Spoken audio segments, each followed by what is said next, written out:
जय माता दी। आज माता के 5वें स्वरूप की पूजा आराधना की जा रही है। आज माता के 5वें स्वरूप यानी कि स्कंद माता की आराधना हो रही है। माँ दुर्गा की 5वीं शक्ति है स्कंद माता। पहाड़ों पर रहकर सांसारिक जीवों में नवचेतना का निर्माण करने वाली स्कंद माता। नवरात्रि में 5वें दिन इस देवी की पूजा अर्चना की जाती है। कहते हैं कि इनकी कृपा से मूढ़ भी यहाँ पर ज्ञानी हो जाता है। कहने का तात्पर्य यह है कि मूर्ख को ज्ञान मिलता है। स्कंद कुमार कार्तिकी की माता के कारण इन्हें स्कंद माता के नाम से अभिहित किया गया है। इनके विग्रह में भगवान स्कंद बाल रूप में इनकी गोद में विराजित हैं। इस देवी की 4 भुजाएं हैं। ये दाईं तरफ की ऊपर वाली भुजा से स्कंद को गोद में पकड़े हुए हैं। नीचे वाली भुजा में कमल का पुष्प है। बाईं तरफ ऊपर वाली भुजा में वरद मुद्रा में है और नीचे वाली भुजा में कमल पुष्प है। इनका वर्ण एकदम शुभ्र है। ये कमल के आसन पर विराजमान रहती है, इसलिए इन्हें पद्मासना भी कहा जाता है। सिंह इनका वाहन है। शास्त्रों में इसका काफी महत्व बताया गया है। इनकी उपासना से भक्त की सारी इच्छाएं पूरी हो जाती हैं। भक्त को मोक्ष मिलता है। सूर्यमंडल की अधिष्ठात्री देवी होने के कारण इनका उपासक अलौकिक तेज और कांति में हो जाता है। अतः मन को एकाग्र रखकर और पवित्र रखकर इस देवी की आराधना करने वाले साधक या भक्त को भवसागर पार करने में कठिनाई नहीं आती। उनकी पूजा से मोक्ष का मार्ग सुलभ होता है। ये देवी विद्वानों और सेवकों को पैदा करने वाली शक्ति है, यानी चेतना का निर्माण करने वाली है। कहते हैं कालिदास द्वारा रचित रघुवंशम महाकाव्य और मेघदूत रचनाएं स्कंद माता की कृपा से ही संभव हुई।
जयकारा माँ मेरी बावे वाली जी का हे माई मेरी सचिया जोता वाली माता ओम ज्ञानी नाम चेतांसी देवी भगवती ही सा वलादा कृषि मोहाय महामाया प्रियच्छति दुर्गे समृता हर्षि भीति वशेषयन्तः स्वस्ते समृता मतिमतीवं शुभां ददासि दारिद्र्य दुःख भय हारिणी गातधन्या सर्वोपकारकरणाय सदार्थ चित्त सर्वमंगल मांगल्ये शिवे सर्वार्थ साधिके शरण्ये त्र्यंबिके गौरी नारायणी नमोस्तुते शरणागत दीनारत परित्राण परायणे सर्वस्यारति हरो देवी नारायणी नमोस्तुते सर्वस्वरूपे सर्वेशे सर्वशक्ति स्वर्विते भयविस्त्राहिनो देवी दुर्गे देवी नमोस्तुते रोगान शेषान वहन्ति दुष्टा दुष्टा तु कामान सकलान विष्ठान् त्वामाश्रितानां विपन्नराणां त्वामाश्रिता याश्रितां प्रयान्ति सर्वाबाधा प्रश्मनं त्रैलोक्यस्याखिलेश्वरी एवमेव त्वया कार्यम् अस्मद्वैरी विनाशनम् जयन्ती मंगला काली भद्रकाली कपालिनी दुर्गा क्षमा शिवा धात्री स्वाहा सदा नमोस्तुते काली काली महाकाली काली के परमेश्वरी सर्वानंद करे देवी माँ काली नमोस्तुते मंत्रहीनं क्रियाहीनं भक्तिहीनं सुरेश्वरी यद पूजितं मया देवी परिपूर्णं तदस्तु मे जयकारा माँ बावे वाली धर्म की जय हो धर्म की जय हो अधर्म का विनाश हो प्राणियों में विश्व का सत्य सनातन धर्म की जय हो गौ माता की जय हो सर्व संतन की जय हो भारत माता की जय हो भारत माता की जय हो अपने अपने माता पिता की जय हो अपने अपने श्री गुरु महाराज की जय हो जयकारा वीरे बजरंगी हर हर महादेव माई मेरी सखिया जोता वाली माता अपराध सहस्राणि क्रियन्ते निष्मया दासुनीति मामत्वां क्षमस्व कथं दुःखं कथं दारिद्र्यमेव च आगतात् सम्पत्ति पुण्यं पूजनात् सच्ची जय माता दी जय माता दी जय माता दी जय माता दी जय माता दी जय माता दी जय माता दी जय माता दी ओम श्री माता दी मारोगे जय माता दी पुण्यते धनं जय माता दी कलावस्तु संभव जय माता दी निर्माय वस्तु रस्तु निर्माय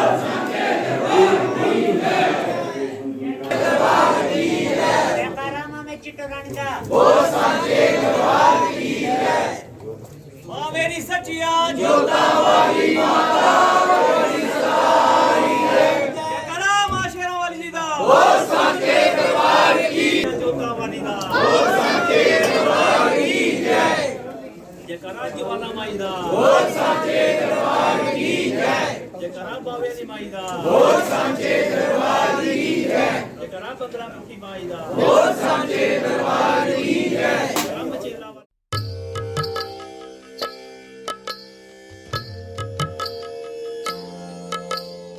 आज इसी पर चर्चा करेंगे कि माता स्कंद माता को प्रसन्न करने के लिए किस तरह से उपाय करने चाहिए। इस वक्त स्टूडियो में हमारे साथ डॉक्टर सुभाष चंद्र नौटियाल जी हैं। आपसे ही जानना चाहेंगे। बहुत बहुत स्वागत शास्त्री जी जुड़ने के लिए। स्वरूप के बारे में सबसे पहले जानना चाहेंगे। जी स्कंद धन्यवाद आपका।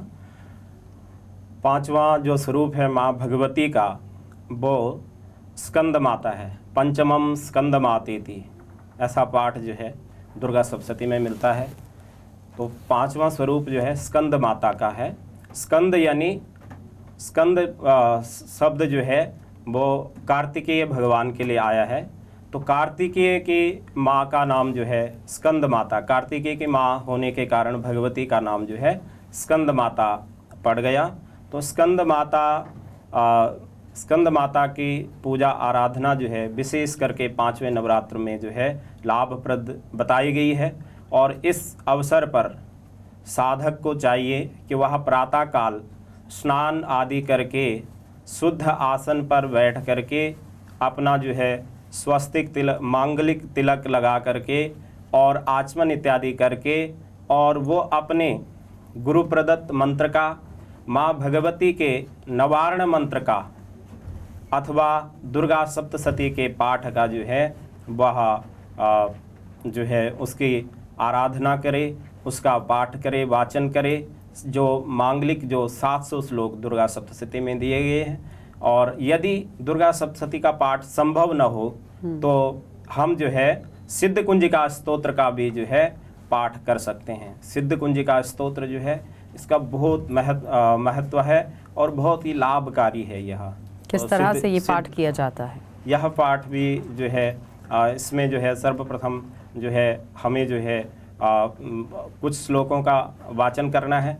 उसके बाद जो है विनियोग आएगा और विनियोग करके जो है विनियोग के समय जल छोड़ना है। कौन कौन से श्लोक रहेंगे? हाँ, मैं आपको पाठ करके जो है इस सिद्ध कुंजिका स्तोत्र का पाठ आपको जो है सुना देता हूँ। शिव उवाच शृणु देवी प्रवक्ष्यामि कुंजिका स्तोत्रमुत्तमं येन मंत्र प्रभावेण चंडी जापा शुभो भवेत्। ना कवचम नार्गला स्तोत्रम कीलकम न रहस्यकम न सूक्तम नापि ध्यानं च नान्यासो न च वार्चनम। कुंजिका पाठ मात्रेण दुर्गा पाठ फलं लभेत्। अति गुह्यतरं देवी देवानामपि दुर्लभम। गोपनीयं प्रयत्नेन स्वयोनिरिव पार्वती मारणं मोहनं वश्यं स्तंभनोच्चाटनादिकं। पाठमात्रेण संसिद्धेत कुंजिका स्तोत्रमुत्तमम। और इसका जो मूल मंत्र है वह इस प्रकार से है, जिसका जो है सर्वाधिक जाप किया जाता है। ओम ऐं ह्रीं क्लीं चामुंडाय विच्चे। ओम क्लीं ओम ग्लौं हुं क्लीं जुं सः। ओम ऐं ह्रीं क्लीं चामुंडाय विच्चे स्वाहा विच्चे ज्वल हम सम लम छम फट स्वाहा। यह जो है मूल मंत्र है और इसके अंत में भी जो है श्लोकों का पाठ करना चाहिए, जिसमें कि जो है विशेष करके भगवती के जो बीज मंत्र हैं इसमें जो है यह बताया गया है कि जो हमारा एंग बीज है, एंकारी सृष्टि रूपाई, जो एंग जो मूल मंत्र में जो बीज है इसी से जो है सारी सृष्टि का आविर्भाव हुआ है। इसी से जो है ब्रह्मा जो है इस जगत का सृजन करते हैं, इस सृष्टि का उत्पन्न करते हैं और भगवान विष्णु जो है पालन करते हैं और भगवान शंकर जो इस सृष्टि का संहार करते हैं। तो पाठ इस प्रकार से आया है। एंकारी सृष्टि रूपाय ह्रींकारी प्रतिपालिका क्लींकारे काम रूपिणे बीज रूपे नमोस्तुते। तो यह जो है एंग ह्रीं क्लीं, यह जो बीज स्वरूप में है, जिसके जो है इस जगत का सृजन भी होता है और इस जगत को पालन भी वो भगवती करती है और साथ में जो है इस जगत का संहार भी करती है। और इसी के साथ में जब विच्चे और चामुंडाई शब्द जुड़ जाता है तो वह मंत्र बन जाता है। जैसे कि विच्चे चा भयदा नित्यम, विच्चे चा भयदा नित्यम नमस्ते मंत्र रूपिणी चामुंडा चंडघाती चा ये कारी वरदायिनी। चामुंडा शब्द जो है वह चंड और चंडमुंड इत्यादि जो शुंभ निशुंभ थे, महिषासुर इत्यादि जितने भी राक्षस थे, जितनी भी नकारात्मक शक्ति थी, उनका जब भगवती ने संहार किया तो चामुंडा शब्द इस मंत्र के साथ में जुड़ गया। और चामुंडाए, क्योंकि चतुर्थी किसी भी मंत्र को बनाने के लिए जो है चतुर्थी शब्द का जो चतुर्थी का प्रयोग किया जाता है। तो ये कारी चामुंडा चंडघाती चा ये कारी वरदायिनी। और यकार जो है इस शब्द में जो या अक्षर है वो वर प्रदान करने वाला है। और बिच्चे चा भयदा नित्यम, बिच्चे शब्द से जो है अभय भगवती प्रदान करती है। नमस्ते मंत्र रूपणी, और इस प्रकार से जो है हम मंत्र स्वरूप को जो है प्रणाम करते हैं। तो यदि कोई कुंजिका स्तोत्र का पाठ करता है तो उसे संपूर्ण सप्तशती का पाठ का फल प्राप्त हो जाता है। ना कवच करने की आवश्यकता है, ना कीलक की आवश्यकता है और ना ही नवारण मंत्र इत्यादि जितने भी 13 अध्याय हैं जो दुर्गा सप्तशती के, यदि कोई उसका पाठ न कर सके तो वह इस दिन जो है 5वें नवरात्र के पर जो है सिद्ध कुंजका स्तोत्र का पाठ अवश्य करें। ठीक है। अब ये बताइए शास्त्री जी कि जिस तरह से आज 9 दिनों की पूजा हो रही है, यानी कि आज नवरात्रि है, तो नवग्रह पूजा के लिए किस तरह से काम करना चाहिए और नवग्रह की पूजा करने से क्या कुछ लाभ यहाँ पर मिलते हैं? जी, जब भी नवग्रह पूजन करें तो नवग्रह पूजन से पूर्व जो है, क्योंकि नवग्रह पूजन से पूर्व जो है गणेश आदि जो है कलश इत्यादि पंचांग पूजन अवश्य किया जाता है। ये हमारी सनातन की परंपरा रही है। तो नवग्रह पूजन से पहले गणेश पूजन, कलश आदि का स्थापन करके फिर जो है नवग्रहों का पूजन करें, क्योंकि नवग्रहों में जो है प्रधान देवता जो है वो भगवान सूर्य हैं। और इसके साथ ही जो है सूर्य का जो है सूर्य, क्योंकि सूर्य का जो है वो गायत्री से संबंध है और गायत्री की आराधना जो है वो नवरात्र में करना बहुत लाभदायक है। यदि हम नवग्रह का पूजन कर रहे हैं तो साक्षात भगवती का ही पूजन है। ठीक है। गणपति जी की पूजा करने से क्या लाभ मिलता है? गणपति जी की पूजन करने से जो है राहु सीधा से है कि गणपति जी की पूजा करने से बहुत लाभ मिलते हैं।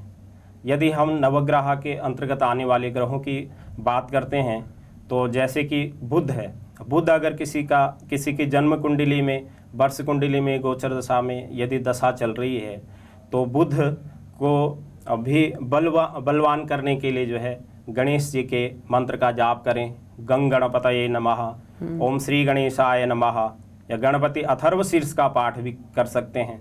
इसके अतिरिक्त जो है गणेश जी का जो संकट नाशन जो गणेश स्तोत्र है उस स्तोत्र का भी हम पाठ कर सकते हैं। और राहु, विशेष करके जो राहु से सर्वाधिक लोग जो है राहु के दशा में और राहु के ग्रह गोचर में जो है लोग कई संकटों का सामना करते हैं। तो राहु की शांति के लिए भी गणेश जी का जो है पूजन करना, गणेश जी की आराधना करनी चाहिए। और सभी यदि किसी के काम नहीं बन रहे हों तो वो गणेश जी की यदि प्रतिदिन पूजा करता है, नवरात्रों में ही नहीं अभी तो प्रतिदिन यदि वो अपने संध्या वंदन इत्यादि में दैनिक कृत्य के अंतर्गत यदि गणेश जी की आराधना करता है तो वह उसमें समझता हूँ कि उसके सारे काम जो है सिद्ध होते हैं। विद्या को किस तरह से पाएं, मतलब विद्या पाने के लिए कैसे आपको पूजा आराधना करनी है? हाँ, विद्या कामना के लिए जो है विद्या की प्राप्ति के लिए भागवत जी में जो 18 पुराणों के अंतर्गत जो प्रमुख पुराण है तो वह भागवत जी है। श्रीमद् भागवत महापुराण आपने पहले भी भागवत जी पर जो है आपने सुना होगा। तो भागवत जी के द्वितीय स्कंद के पहले दूसरे अध्याय में पाठ आया है कि विद्या कामस्तु गिरीशम यजेत, विद्या की कामना के लिए जो है भगवान शंकर की आराधना करें। और यदि कोई भगवान शंकर का आराधना नहीं करना चाहते तो वो गणेश जी के मंत्र का जाप करें, ओम गंग गणपतये नमः। इसके अतिरिक्त जो है हनुमान चालीसा का विशेष करके जो है विद्या और बल की प्राप्ति के लिए जो है हनुमान चालीसा का पाठ करें।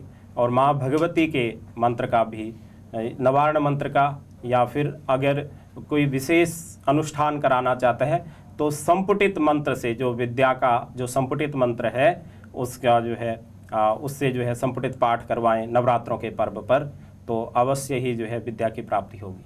चलिए, बहुत बहुत धन्यवाद शास्त्री जी जुड़ने के लिए। तो फिलहाल आपने देखा कि हमारे साथ नौटियाल जी जुड़े हुए हैं जो बता रहे हैं कि किस तरह से आपको पाठ करना है और अपनी मनोकामनाएं पूर्ण करनी है। जय माता दी।